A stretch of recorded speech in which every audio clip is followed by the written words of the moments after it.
का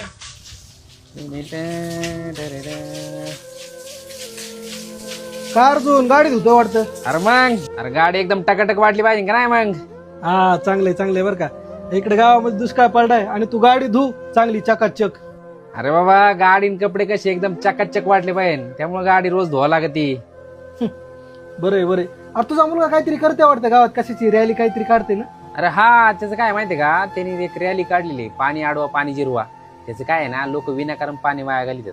लोकांना ते सांगतोय की पाणी विनाकारण वाया घालू नका. अरे अर्जुन तुझा मुलगा किती हुशार आहे. ते गावागावात जाऊन प्रत्येकाला सांगते की येणारा कोरडा दुष्काळ किती भयानक असेल, त्यासाठी आपण काय केलं पाहिजे आणि पाण्याचा कसा वापर केला पाहिजे आणि पाण्याला कसं आपण जपलं पाहिजे. अरे त्याचे प्रयत्न बघून आम्ही सर्व गावकऱ्यांनी त्याला पाठिंबा दिलाय. हेच तुला सांगण्यासाठी आलो होतो. मला वाटलं तू येशील पण तू कशाचा यायचा, तुला तुझी गाडी चमकवायची ना. चल निघतो मी.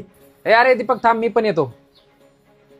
अरे आज तुम्ही लोक पाणी वाचवण्यासाठी किती प्रयत्न करतात आणि मी मात्र विनाकारण पाणी वाया घालवतो. आजपासून मी पण तुमच्या पाणी अडवा पाणी जिरवा मोहिमेचा हिस्सा असणार आहे. चल. तर मित्रांनो, तुमच्या घरातील नळ असो किंवा सार्वजनिक पाण्याच्या टाक्या, त्याची गळती त्वरित बंद करा, नाही तर ह्या छोट्या छोट्या गोष्टी खूप नुकसान देऊ शकतात. आणि प्रत्येक घराने पाण्याचे नियोजन केले पाहिजे. वापरलेल्या पाण्याचा शक्य असेल तिथे पुनर्वापर करावा. यामध्ये प्रत्येक कुटुंब, शेतकरी आणि प्रत्येक नागरिकाचा सहभाग असावा.